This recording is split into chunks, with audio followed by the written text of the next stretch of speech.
Hello and welcome to Move the Line, presented by FanDuel Sportsbook. I'm Ryan Noonan, joined here, as always, by my friends Connor Allen, Sharp Clark, to talk Week 5 NFL sides and totals.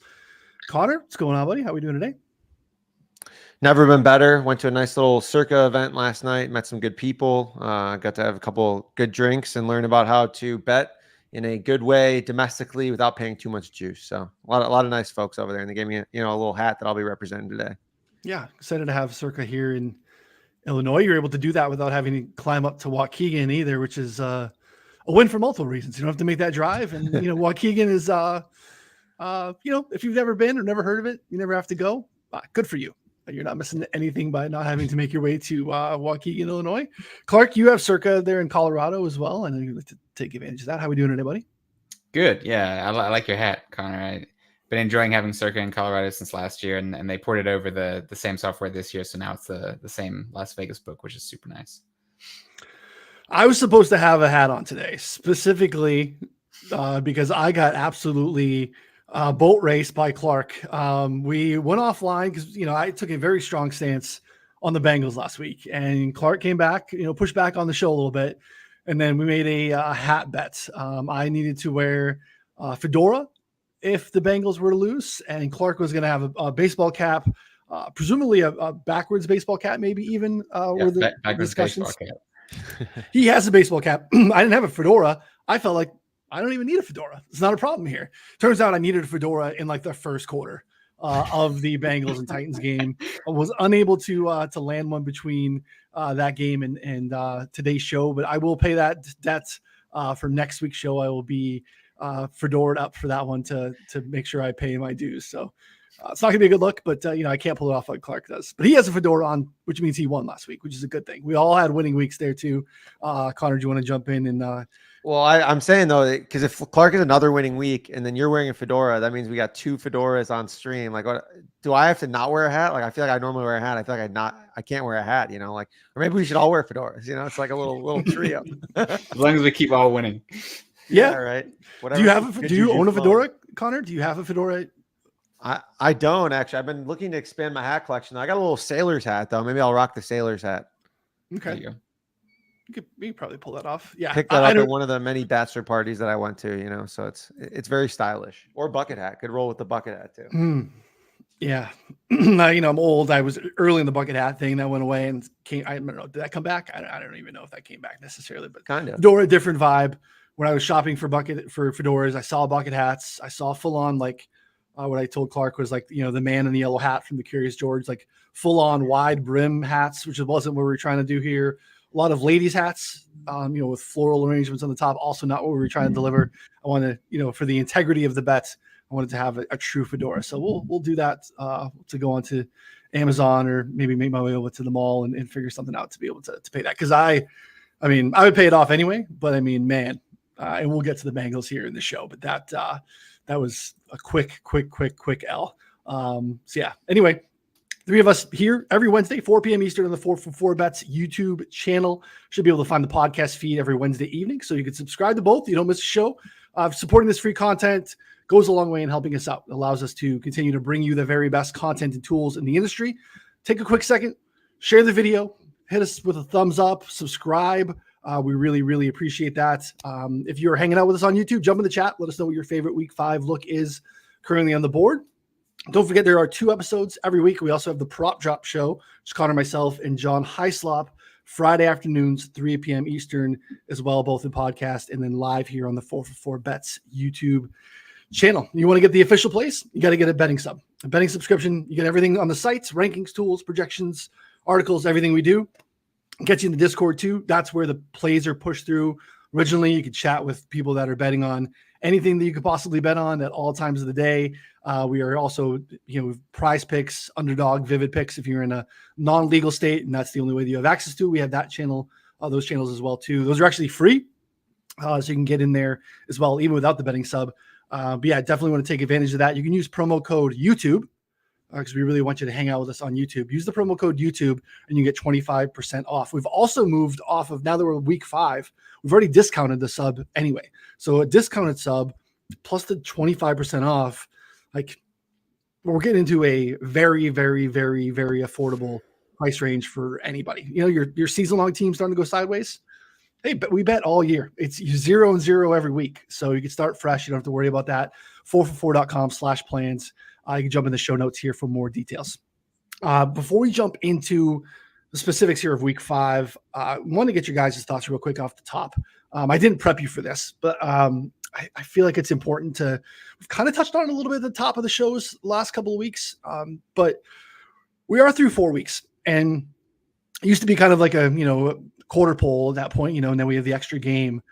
We have a little bit more, stats and details where we can really start to make some decisions off of what we've seen this year, moving off of prior a little bit. I think that there's a give and take there, and I think being able to nail how much you're still on priors and how much you're on what we've seen this year is kind of the secret to handicapping. But I want some thoughts on specific teams that you guys maybe are wrong on. Either way, a team that is worse than you thought, exceeding your expectations.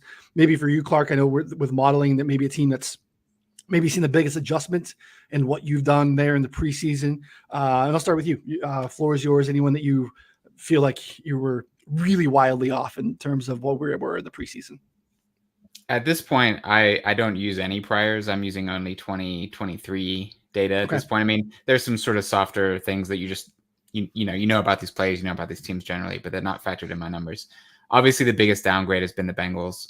I think it goes deeper than Joe Burrow's injury. I think the defense has been vastly underperforming. I think, last year, their short, quick passing game was working, and it was getting the ball out quick, and it was negating any pressure. And theoretically, they should be able to do the same thing, even with Joe Burrow's calf. But the problem is defenses have kind of figured it out. And right now, they don't have a counterpunch. They don't have anything deep. They're not stretching the field. Everything is tight. Everything is hard. So both sides of the ball, the Bengals have been, by far the biggest downgrade. But as far as, completely non-injury related, I was wrong about Miami's offense. I knew that this was within the range of outcomes. But I think we talked about how, down the stretch last year, even in Tua's games, there was some the defense has caught up to some of what Miami was doing on offense, and they just come out absolutely blazing this year. So that's been really impressive for me. I think another team that I've been sort of surprised by, even despite maybe mediocre results, is the Raiders. I think they've been fairly competitive, surprisingly good on offense and surprisingly good on defense as well. They were kind of a team that I think some of us were just ready to write off and say, hey, it's time to tank. I don't think they have that mentality, and I don't think they have that level of play on the field. If Jimmy Garoppolo is back this week, then I think they're still competing, they're still fighting. So those are probably 3 of the biggest movers for me. Yeah, those are good ones. Connor, anything that jumps out to you in terms of teams that we felt like maybe could be wildly different, good or bad?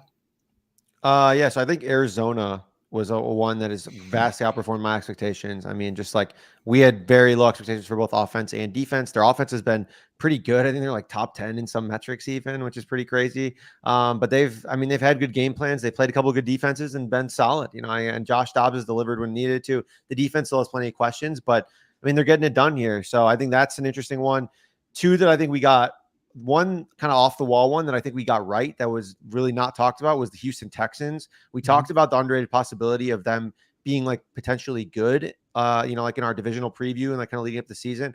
And I think in week 1, we were like, maybe not, like that wasn't going to happen. But the last few weeks, they've looked great, like their defense, despite being super banged up, has played really well. Their offensive line, despite starting like second stringers in and out, like for half the season, has still played reasonably well. And CJ Stroud has looked like the real deal. So I think all of those, now they've played a relatively soft schedule in there as well. But I think that when you think about what we talked about there, like having this team be okay was something that we were, I think, ahead of market on there significantly. So them, and then I think there's a couple other teams that we, like the Titans are, I think, still kind of in between, but they did a really, really good job shutting down the Bengals last week. It was like, I went back and watched that game.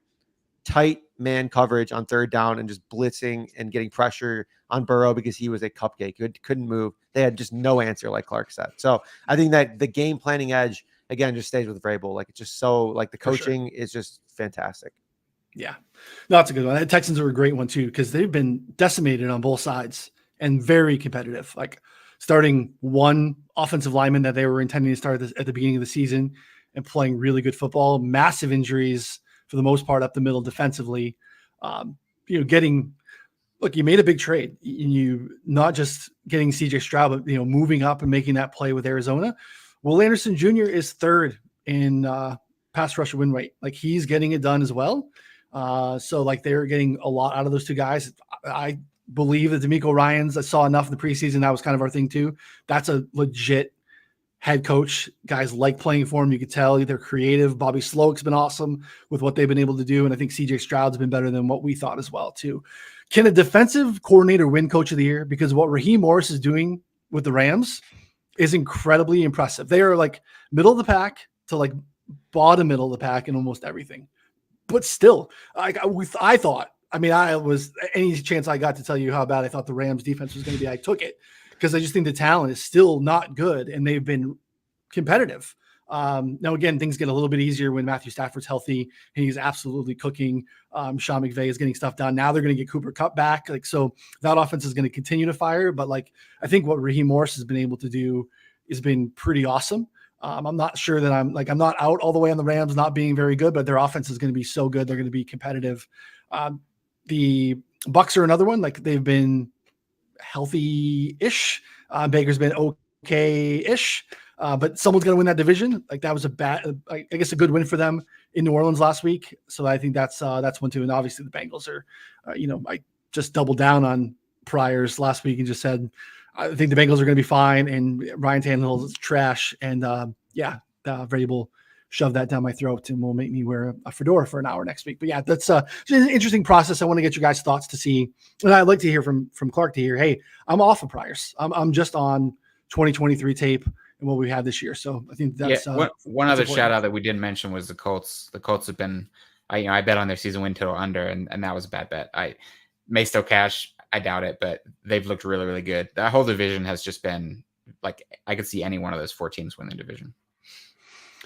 Yeah. The Steelers were a team that we weren't all on, but there was a lot of national love for the Steelers, and they've just absolutely been abysmal. And that division, having the Steelers kind of not be who some people thought they were going to be, the Bengals kind of fell back, question marks with some injuries in Cleveland. That division is not really what we thought it was going to be. So it's interesting to just kind of check in and see what your guys' thoughts are. Now we can let's jump into the board here in week 5. We'll start with the London game early Sunday morning. We have Jacksonville and Buffalo here. This was 3.5 over the summer, got out to 4.5 last week. And now we're basically Buffalo minus 5.5 across the board. Total on FanDuel, 48.5. There are some 49s in the market, so shop around. Kind of an unprecedented situation. We've never had a team play back-to-back games in London. Interesting for the Jags to kind of do this. And though this is a Bills home game, so it's interesting here. But awesome performance from the Bills on both sides of the ball last week. Absolutely dominating Miami for parts of that game. Some bad turnovers in Buffalo territory for Miami. I think kind of flipped that one in a different way than maybe what the final score tells you, but still incredible performance from Josh Allen. He was just outstanding. As many touchdown passes as incompletions, finished with a perfect passer rating, whatever you think of that metric, but it was perfect. And 14.4 adjusted net yards per attempt, just unbelievable. The defense again showed up opportunistic. Clark, I'll let you get started with Jacksonville and Buffalo here. Yeah, the travel situation is interesting because we haven't seen a team stay in London. What we have seen in the past is when teams from the East Coast travel to the West Coast and then stay over there in the West Coast and stay in a hotel. They're spending a lot of time together, building team chemistry, all that kind of stuff. It's softer stuff, doesn't go into my numbers, but it does seem like a good spot for Jacksonville to kind of pick up some momentum, whereas Buffalo's having to come, from America after a big game. So I don't factor that in, but I know some people that do. So I think that would favor Jacksonville here. I think the number is pretty close to right. The Bills are a far superior team. They have been all year. But when you have a quarterback like Trevor Lawrence, with a big spread as an underdog, you start to get really dangerous because you have to cover a big spread. You have to be winning by a lot to prevent that, inevitable backdoor touchdown. And I'm not really willing to go there with the Bills. I think what I prefer here is the over. It's been coming down a little bit. There's some 48s in the market right now. I know a bookmaker has 48, but this is a 2 elite quarterbacks, and no questions about the Bills offense. I don't think I have to convince anyone of that. What I will convince people of is that the Jaguars offense is going to get better. They've been failing in high leverage situations, time and again.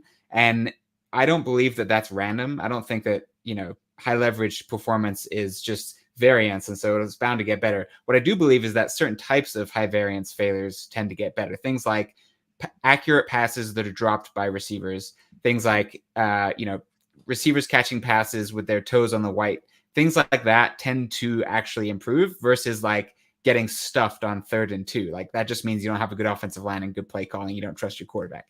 The Jaguars have all the things that lead to, positive results in those high leverage moments. They have an elite quarterback. They have a good play caller. They have a good run game.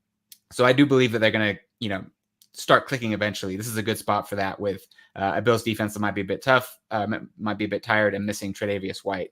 We'll see if Von Miller plays. Even if he does, he'll probably be limited snap count wise. So I like either team to score. I like, whichever team is losing to put points on the board in comeback mode. I think there's lots of ways this over gets home.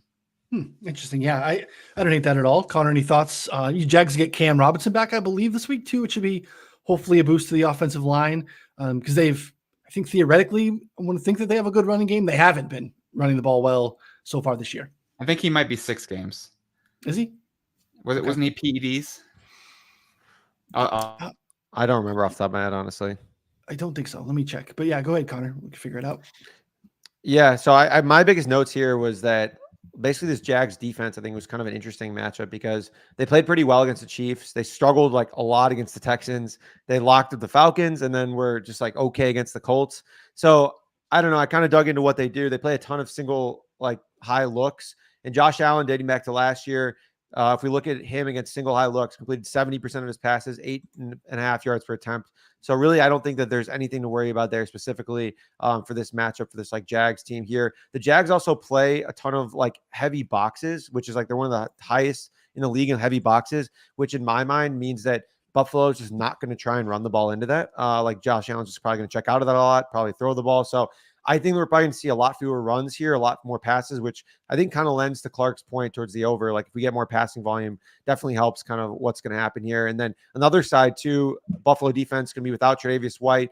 Like we saw them potentially, struggle at certain times without him, in previous years. So like, I think that in this spot here that we could see it could go either way. Like Jacksonville's defense has just like randomly showed up and I can't find a whole lot statistically why. And so, that's kind of where I struggle with this game, but I do think that Buffalo, especially after their week 1, little speed bump, they've just been absolutely rolling. And I do agree with Clark that this Jacksonville offense is significantly better than what we've seen so far. It just like isn't there yet. And maybe this isn't like a perfect get right spot, but I don't think it's that bad. I do think that that's kind of the travel situation. The, playing overseas is kind of baked in here because I feel like this would probably, I don't know if this is more of a neutral situation, which I think it kind of is. I think it's probably at least 6. Maybe I'm wrong there, but I think the 5.5 is interesting if you are bullish on the Bills, which I am. Clark makes a good point. I do think that, Jacksonville is a tough team to be laying that 5.5 number with the possibility of something coming on the back door. But I think it's going to be interesting to see. I do think that, again, the Jags do get Cam Robinson. It was a 4-game suspension. Should be back this week. 30th in run block win rate. They're going to have to create some holes. Again, like they're dead last in EPA, on the ground so far this season. And the Bills have been getting a ton of pressure. They lead the league in pressure rate. They almost do it exclusively with 4. Even if Von Miller's like a situational pass rusher who plays 25% of the snaps, it's probably pretty good. So it's a big Trevor Lawrence game here. So I think if you are bullish on, the Jags keeping it competitive here, we probably need Lawrence to, exceed maybe what he's done so far. I was kind of disappointed last week. I thought he'd have a nice game, picking apart maybe some, offensive, or some man coverage from the Falcon side, and just really kind of struggled to get things going there. So I'm interested in the Bills, but again, it's a little bit of a big number, not a play for me, but I definitely lead Bills. All right, gentlemen, we will keep the train rolling. We will now talk about the Bengals. Bengals are on the road in Arizona. This was Cincinnati -7.5 in the look-ahead window. That vanished quickly. This is now basically painted -3 across the board. Total sitting at 44.5 in most spots. This sort of line movement is pretty rare, considering that there wasn't a major injury to the opposing quarterback. And look, we know that Joe Burrow isn't right. That's clear. But he's no worse in this game than he was heading into the Tennessee situation. I think it's just maybe a correction in the market of maybe, like we talked about at the top, moving off of priors on both these teams. It's just kind of coalescing in the middle where, hey, maybe we underrated Arizona and we definitely overrated Cincinnati at the current iteration. So I'm not saying that this is wrong. I think it makes a lot of sense. Like, now look, Carolina's defense or Arizona's defense was really bad against the 49ers. 49ers do that to a lot of teams. I think that the Bengals are going to be hard pressed to do that. But clearly the market and everyone else is too high on the Bengals here. Connor, thoughts on this one? Yeah, so when I went back and analyzed the game, we talked about it at the top a little bit here, but basically Zach Taylor just doesn't really care about what weaknesses are of the other teams. He was running a ton on first and second down, a lot of draw plays, which is the complete wrong decision, especially after we saw him against the Rams, basically just like throw every single first and second down, quick, get the ball out quick, like really try and emphasize that edge. They didn't do that. They got into a lot of tough 3rd and 4, 3rd and 5 situations where the Titans just pressed the shit out of the wide receivers and either blitzed or got pressure, and then Burrow couldn't move. Now, the issue with that in this game is that, does Jonathan Gannon follow that blueprint and do that here? Because that has not been their MO so far. The lowest blitz rate in the league. Like, they play very much like back off. They don't do exactly what the Titans just did. And so I worry, well, not worry, but like in my mind, I'm like, is there a chance that now we see the Bengals go out and look reasonably competent again, because Joe Burrow's not going to get pressured and he's going to pick apart a bad secondary? Like, that's kind of where I'm at this point. And so I don't want to be like the guy backing Joe Burrow every week, especially at this point. But at the same time, I think that the over is an interesting player, like 44.5, 45. Like, I don't know. Like, Jonathan Gannon, that's just never who Jonathan Gannon's been. He's always been kind of like play his scheme, do his thing, and like, keep contain, like play a lot of too high. Like, that's just like what he's done. And I think that doesn't really mesh well with like how you absolutely murder the Bengals, which is what we saw the Titans do last week. And so maybe there's other ways to skin the cat. There's other ways to approach it, but I just don't think that what their current game plan or what we've seen so far would be wise here. So I lean towards the over here. I also think Arizona's offense, as we mentioned top of the show, pretty underrated at this point, and the Bengals defense has not been playing well at all. So I think those two factors there is that if we get any push from Arizona, any push from Cincinnati here, I don't think 44.5 is a very large total. Kudos to you, Clark. You were early on this action. Yeah, I don't hate that look. Jonathan Gannon doesn't adjust his defense for anybody. Right. So, if that's your angle, I think that's fine. Yeah, I mean, like I said, I'm using only this year's data in my numbers, and so it's not a shock that I would like the Cardinals here. I probably have the Cardinals as a favorite. Yeah, I like based on this year's numbers. Now the whole ignore priors thing has limitations, right? And one of those limitations is, have the Bengals been for the first 4 weeks who we would expect them to be in week 5? And I think that's an open question, right? Burrow came out of practice saying, this is the best I've felt all season. He's going to say that, whether or not that's true. But if it is true, you can kind of see, well, maybe those 4 games of data on the Bengals aren't reflective of what we should expect in week 5. But based on this year's data, I make Cardinals -3. Now, again, that you have to factor in the fact that the Bengals might look better. That also factors T. Higgins being out, which apparently he's day-to-day now.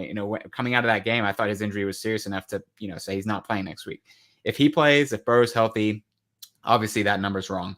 But the Cardinals offense is not getting the respect that they've earned. I mean, they've played the 49ers and the Cowboys and the Commanders. And then I don't know who their 4th team is, but decent defenses all year. And yet they're looking pretty good. Like, they're doing what they want to do. Michael Wilson had some sick routes, last week. Marquise Brown's getting involved. Their run game is working. I don't even know what it is that they're doing. I don't know their offensive coordinator's history, but it's working on the field against pretty good defenses. And the only reason they got blown out by San Francisco was because of the fact that San Francisco never got stopped, which is the concern here, right? Is that if the Bengals have a get right spot on their schedule, this is the get right spot, at least offensively. So this bet could look silly if the Bengals just march down the field and score on every drive. But even if they do, I'm low on the Bengals defense and I'm high on the Cardinals offense. I mean, I have the Cardinals offense as the 15th ranked offense. So they can, at home, they can keep pace. Like, I think getting over a field goal was a no-brainer for me. At the 3, it's a little bit tougher, but I still lean Cardinals. I do think this will come off the 3 and go back down under the 3. Whether or not it stays there is another question, but I do think we see a 2.5 at some point. Interesting. Yeah. 4.5 becomes very even more valuable. Yeah. The Bengals have just been the Tennessee Titans entered that game, I think 27th in pressure rate.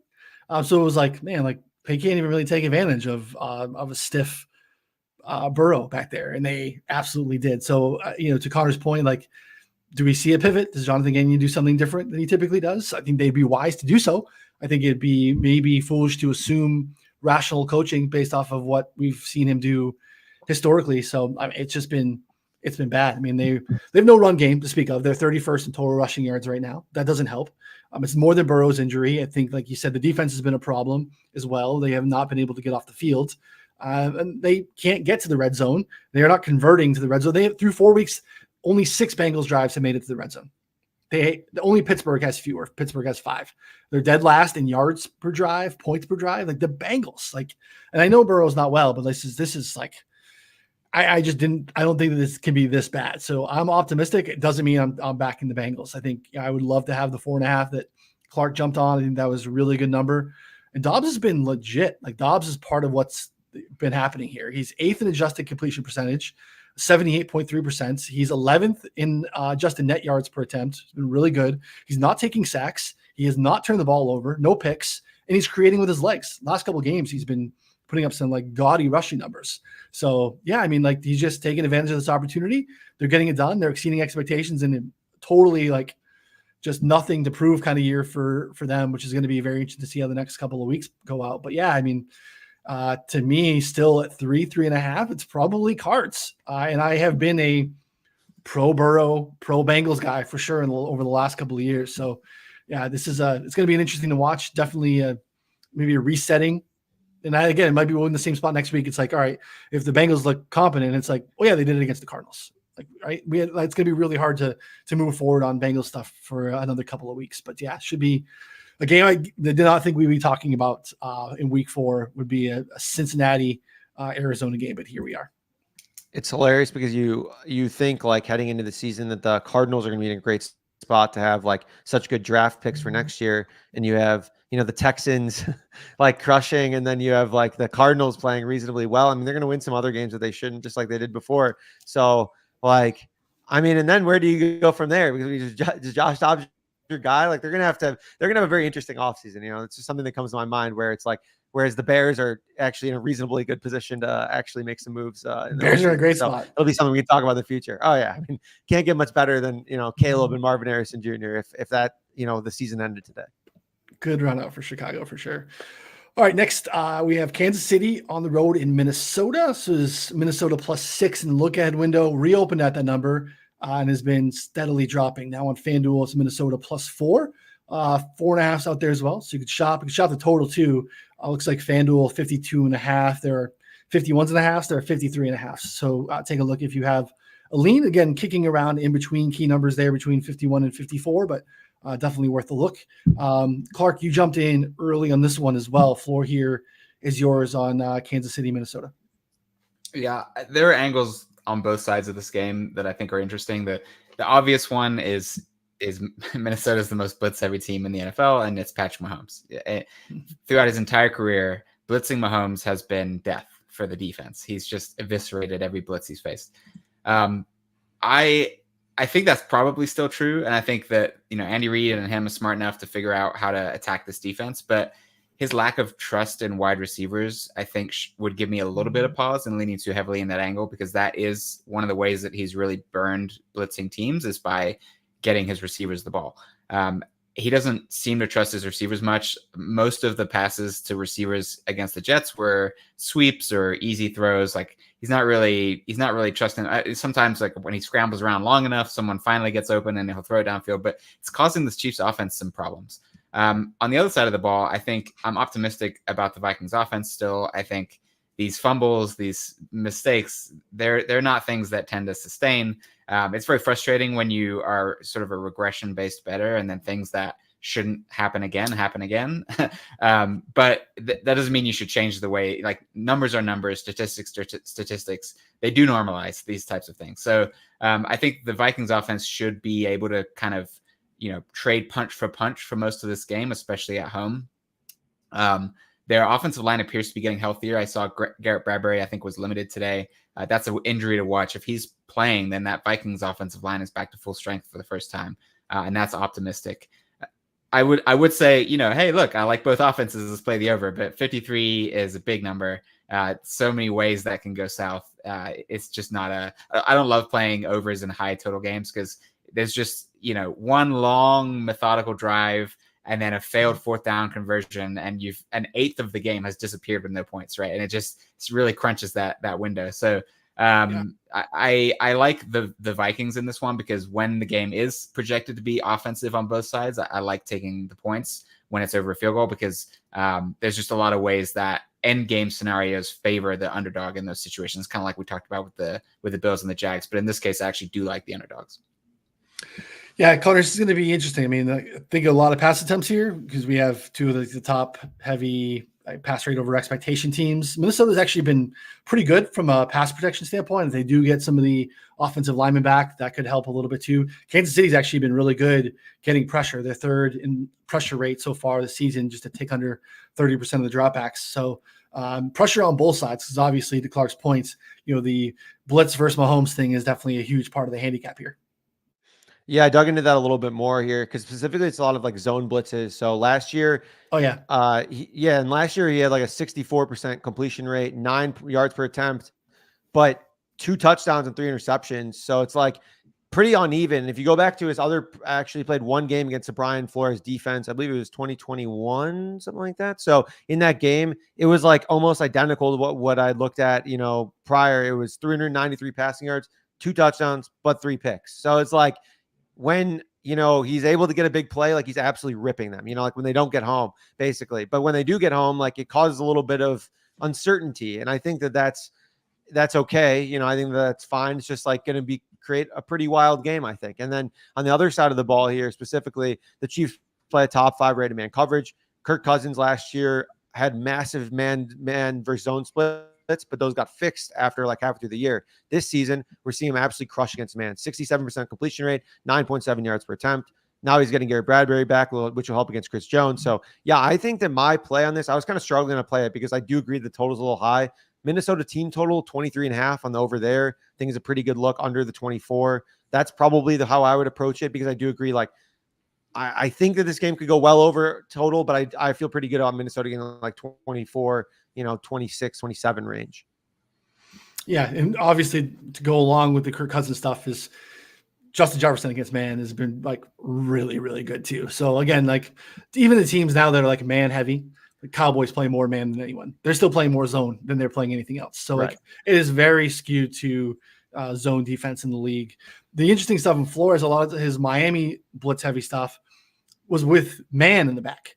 Now they're playing a lot of zone, which is great. That's encouraging because that was our concern in the preseason was like, how can this secondary hold up to all this zero coverage, man coverage one-on-one on the outside with this blitz heavy scheme?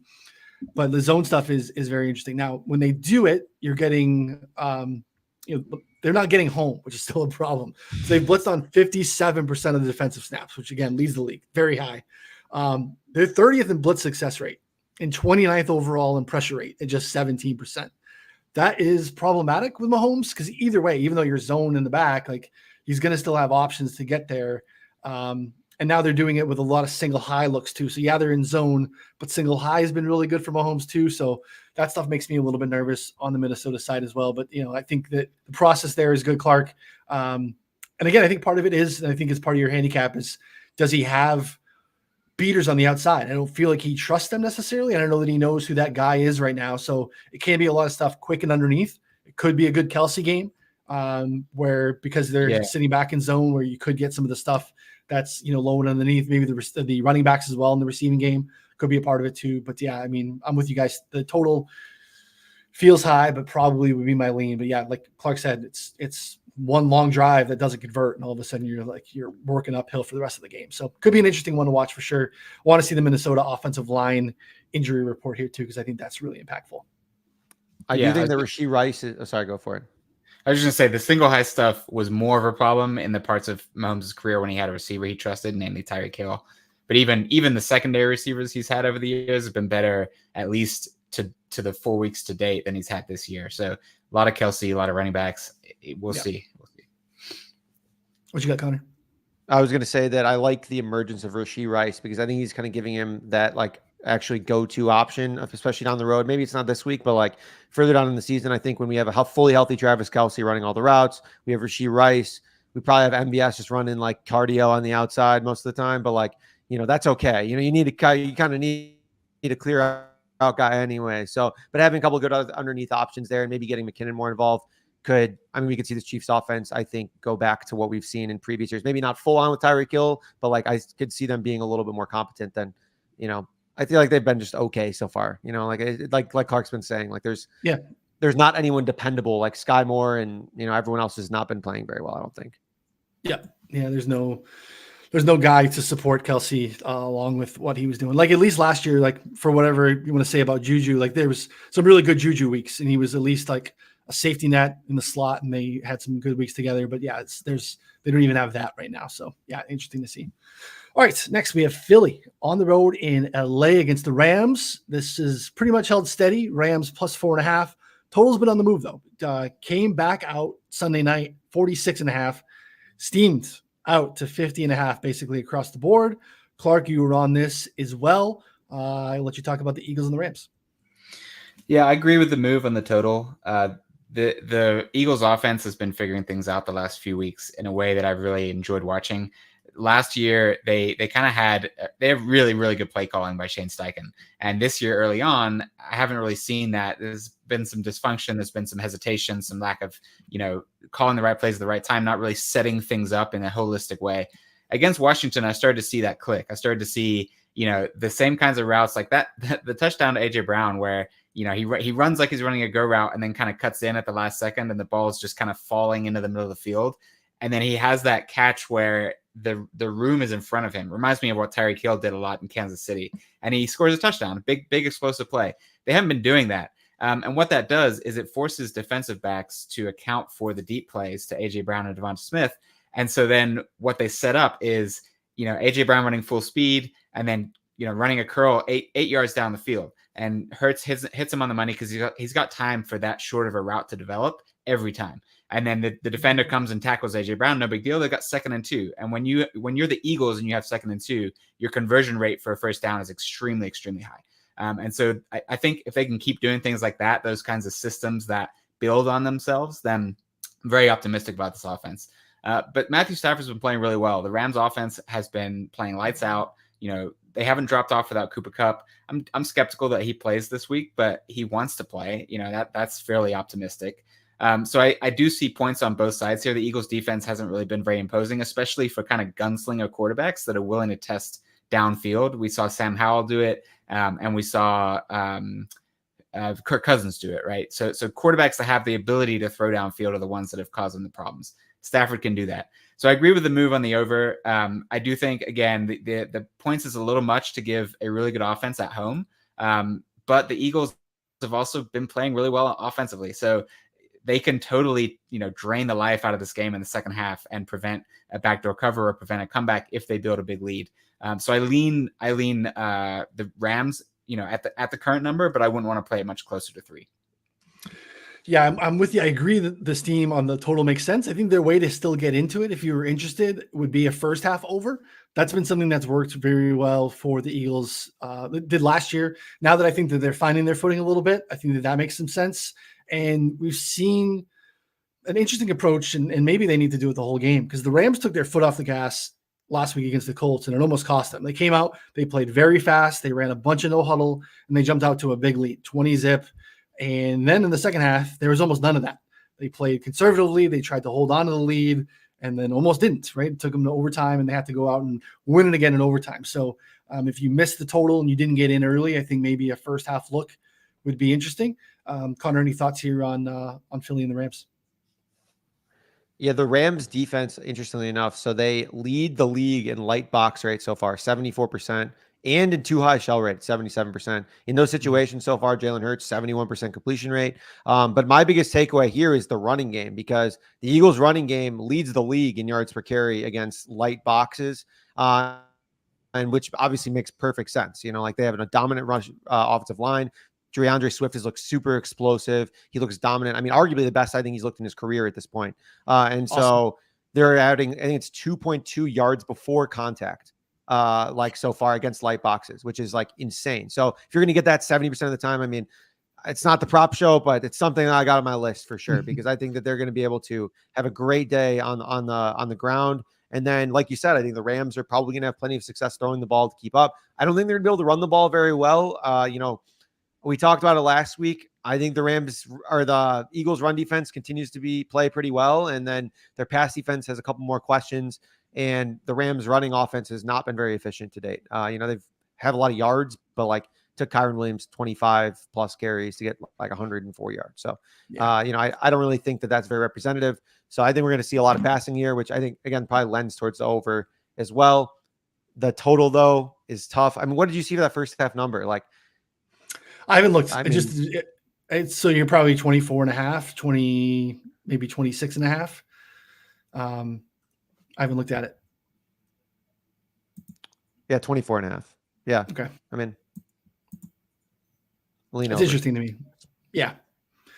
Again, if the Rams continue to do what they were doing with the no huddle and pushing the pace, and we know that the Eagles typically like to do that too, like to get into the spot where they can kind of dictate the second half. Yeah, I mean, I think the Rams are going to have a lot of success when you think about where you can attack the Eagles right now, where they're most susceptible is over the middle of the field. It's a new linebacker crew.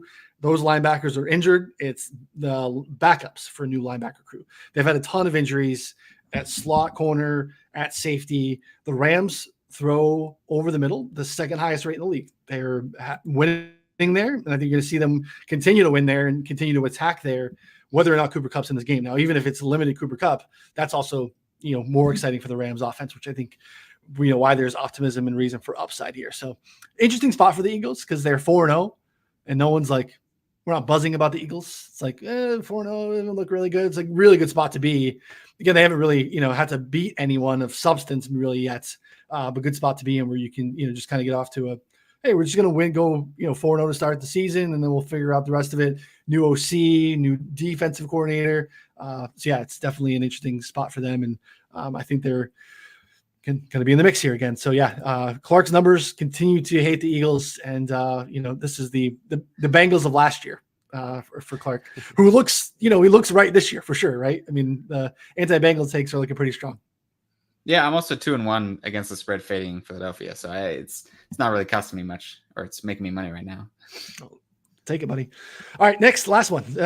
Absolutely great game. Dallas on the road in San Francisco.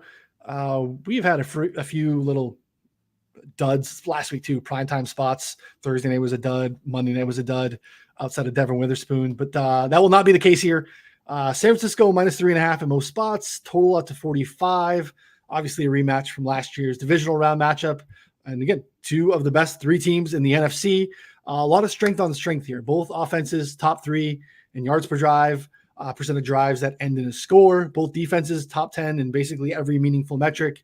Dallas top 3 in most. Now, they're legit. We thought they were going to be legit this season. I don't think there's anything to really poke holes in the Dallas defense. They have played Daniel Jones, Zach Wilson, and Mac Jones. They lost to Josh Dobbs. So they've really not played anything resembling what this 49ers offense is so far. So, Connor, floor to you for this Sunday Night Football matchup. Yeah, I like the Niners here. I think at -3.5 is a good look. We saw Arizona, I think, expose them on the ground a lot. I think we're going to see that a lot here, especially with the Niners and how dominant they've been on the ground. So I think that's probably my biggest angle here. Other than that, like, I don't know. I think that this Cowboys even is good, like you said, but I'm just think that they might be a little bit overrated. And the Cowboys offense, like their numbers, they look good in the numbers. They've had some good games, but I'm just not entirely sold on them either. Like they've had so many uneven games. Like, yeah, they haven't really had like a normal football game yet. Yeah, and it's almost the reason that I'm like not leveraging a bunch of stats for this game, because they've had like a bunch of blowouts, but like they haven't. It's just one of those things where I lean San Francisco. I feel confident that I know what San Francisco is. I feel confident that they're good, and I think the Dallas's defense is exploitable on the ground. But other than that, I don't have too many other strong takes. Yeah. I mean, Brock Purdy has been awesome, Clark. I don't know what your thoughts are on this one, but it's going to be a good one. Yeah. I mean, the 49ers, like, I'm not like I hate Brock Purdy thing, but like it is on easy mode for Brock Purdy. Like this is the same thing that happened to Jalen Hurts last year. It was like it's hard when you watch all the film because you see how difficult some quarterbacks have it, and then how easy other quarterbacks have it, and then the popular media is just being like, oh well, Brock Purdy's like so good. Look at his stats, and it's like if you just looked at a little bit of the context. But the thing is, the context is still there. This is still the 49ers. He plays within the context. He doesn't have to play in anyone else's context. Like that's his reality. And like if you're fading Brock Purdy because you think he's not as good, you're fading the 49ers, right? And that's a big mistake.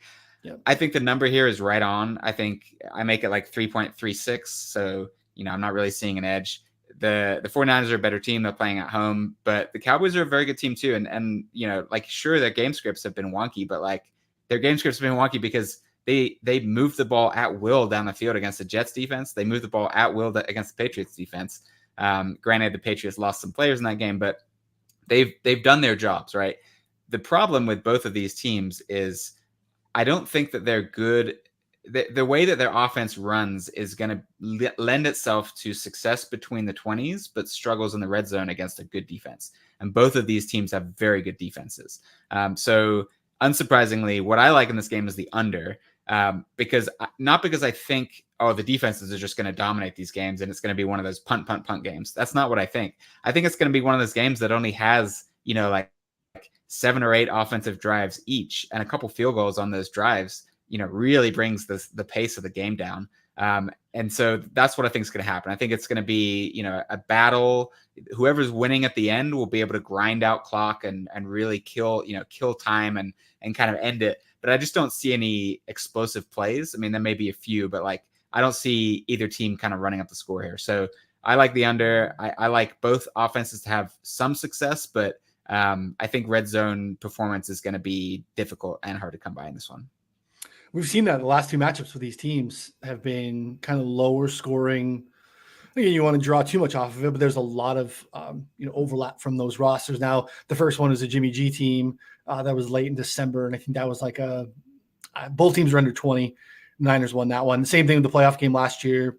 Both teams under 20. Niners took care of business there, so it makes sense. We've seen that. That's kind of how these have played out. So I don't hate that at all. It's like you said, it's really hard to kind of parse through the Purdy stuff. I think he's good. I also think that like this is Shanahan 101. Like Jimmy was always up top in EPA per play. Jimmy was always up top in completion percentage over expectation. That's a scheme stat. And kudos to Purdy for being able to take advantage of it. They've done very different usage of CMC than what we saw last year, and it's like, man, it is scary ceiling when you're actually giving Christian McCaffrey 24, 25 touches a game between, 20 on the ground and 4 or 5 in the air. Like that's last year in this matchup, he had 10 carries and like 3 receptions where they gave Elijah Mitchell like 14 carries. We are not, first of all, Elijah Mitchell's not even like active. And Christian McCaffrey's getting all that work and has just been outstanding with it. So there is continued, I think, a little bit more ceiling on the Niners offensive side than what we've seen. They seem to be, for the most part, pretty healthy in terms of what we should see here. Pretty big splits in terms of what we've seen with the Niners receivers with man and zone coverage. So there could be some feels like an Ayuk game in terms of what he's been able to do versus man. So it could be some big plays there for him. Be something that we're watching for probably on the prop show. So yeah, it's going to be a great football game. I just hope we don't have a stinker of a primetime game like we've had to suffer through. I hope it delivers. And again, we get you get a winner on the primetime circuit. Like, the networks are hoping that this game kind of lives up to it. So, and again, you never know, could be very impactful in terms of playoff seeding later in the year for a week 5 game to be very impactful. This one matters a lot. Yeah. Potential home field in the playoffs. Yeah. Totally. Yep. All right. Any other notes, anything else you guys like on the board? Any other situations, teams, matchups you want to talk about, Connor? Yeah, 2 that I like that I put in already. Atlanta -1.5. I think that they have a pretty big advantage in the running game. I know that we were just talking about the Texans and like how excited we were about them. But I really think that this spot here, Texans pass defense has played really well. Their run defense has not played all that well. Atlanta's running game is, stellar. When you force Desmond Ridder to make plays, that's not been a good place to be in. Thankfully, I don't think he has to do it here. And then defensively, I think that they're able to slow down the Texans at least a little bit here and kind of control the clock. So I think that one's an interesting one there. And then Pat Saints under 40.5, I think is a great look. Carr looked terrible, clearly not healthy. Mac Jones looked terrible. Both their defenses are above average, even though the Pats are banged up. I don't think that matters if Derek Carr can't throw. So I think it's kind of like we're probably going to see a run heavy approach from both sides here. And I don't think we're going to see much of anything. So I think the under at 40.5 is a good look there too. Pat's more than banged up. It is absolute disaster. And you have to celebrate J.C. Jackson coming back when J.C. Jackson has been an absolute dumpster fire for season and a half there with the Chargers. But it sucks that Christian Gonzalez looks like he's out for the year. Matthew Judon may be out for the year. I mean, it wasn't just a 38-3 L for the Pats. It was like a devastating. The only redeeming quality that you have is your defense. These are your two pillars. And now they're probably out for the year. So tank for Caleb, get in the mix there. Hopefully New England's, which they will not do. But it's going to be tough sledding for the Patriots. Yeah, it's crazy. The offense, I mean, just like all the problems we talked about, like their receivers just aren't good enough to get open. Like the scheme just is better, but just not good enough to get to work. And the running game, if that can't get going, I mean, you're just totally toast. The offensive line's been beat up too. On top of it, they haven't put together the entirety or really even 4 designated starters in the preseason of the offensive line in any game. So it's just been pretty much a disaster for New England. We thought the first 4 games would be rough. They got a little bit of a reprieve because of the Aaron Rodgers injury. Even that didn't go well. And, 1-3 with, again, kind of light schedule for a little bit, but then no, it's the rest of the season is going to be absolutely rough. So Clark, how about you? Anything else here in week 5 do you want to talk about? I agree with that look on the under. The Saints play a lot of man defense, and so the Patriots don't have the receivers to deal with that. So Thursday night football, there was a lot of money coming in on the Bears yesterday or today, bringing the number back down closer to where it opened at 5.5, 6. I like the Commanders laying the 5.5. I'll even lay the 6 if I have to, but you can still lay 5.5 now thanks to that money coming in. The Bears offense has had one good game, and that was against the Broncos defense that has been 1 terrible and 2 missing 4 starters in that game. They've had 3 terrible offensive games. So am I inclined to think that the Bears figured everything out or that this was, one game where they took advantage of a gas defense with a bunch of injuries and even then didn't win the game? I'm inclined to believe the latter.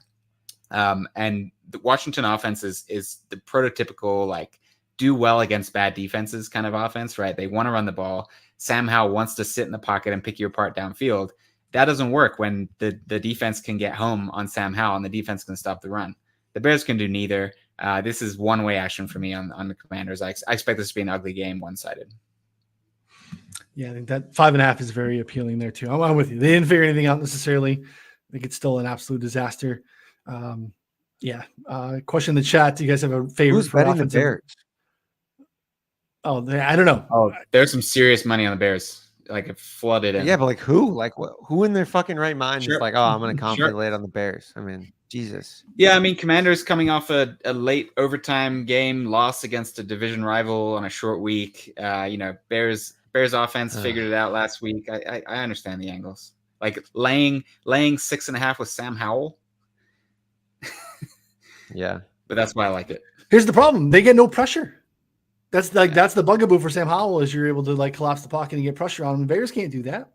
I mean, I'm with you on the Commander side. You guys have a favorite for offensive rookie of the year from Little Bull? I don't know what the market is now. CJ Stroud probably is a good look. He's been off to a really good start, holding on very strong. I love what we saw from Anthony Richardson last week as a passer. If you rewatch that game, some off-platform stuff, some decisive, accurate throwing from Anthony Richardson, wheels up there. That's going to be very exciting. Stroud is no reason to poo-poo anything he's done so far. Bijan has been awesome, and I think we'll continue to get more of a stranglehold on the work there, and he'll continue to ascend too. At that point, Stroud, Bijan, you're betting at the top of the market, which isn't something that I want to do in that market 4 weeks in, but Connor, any thoughts there and want to expand on the Stroud's plus 175, Bijan plus 450, Puka's after that. That's, I think, a really bad bet with Cooper Kupp coming back. Anthony Richardson, I think, is a good bet. He looked, what we saw last week was more what I thought we'd see in week 1, which is like the whole experience. It'd be like, make some like absolutely mind melting throws and then just make like some terrible throws. And like, it was all over the place. And then it was kind of fun. And like, that's what I expected we'd see week 1. Instead, we saw like, laser focused, perfectly everything open. And it was, lost me a lot of money. So a little bit salty about that, but it was plus 650 at MGM, plus 600 FanDuel. Yeah, I think he's live. That's not a bad look. Like, because he has a couple of good games. Stroud plays some tougher opponents. I mean, that narrative easily evens out there really quick. I mean, I think whichever of the Texans or Colts, assuming both quarterbacks stay healthy, whichever one of those has a better record, I think is the front runner, just because of how important QB is, and both of those guys are playing really well. But if either they get hurt or the team doesn't do well, then I think it's all Bijan. Yeah, the Bijan stuff's going to probably, that drum beat's going to get louder, I think, here as he continues to take a little bit more workload away from Algier, and is awesome with it. Continues to have like a highlights, like jaw-dropping run, cut move every week. You're just like, man, he is different. So, all right, guys, good stuff as always. We appreciate everyone hanging out with us. Again, 4for4, 4for4.com/plans is where you want to get the betting sub. Take advantage of a promo code YouTube to get 25% off of the already discounted price. Come hang out with us on Friday, again, 2 p.m. Eastern, to get the Prop Drop Show with Connor, myself, and High Slop. It's really where you want to be. So for Connor and Clark, I'm Ryan. We'll see you on Friday. Thanks, everybody.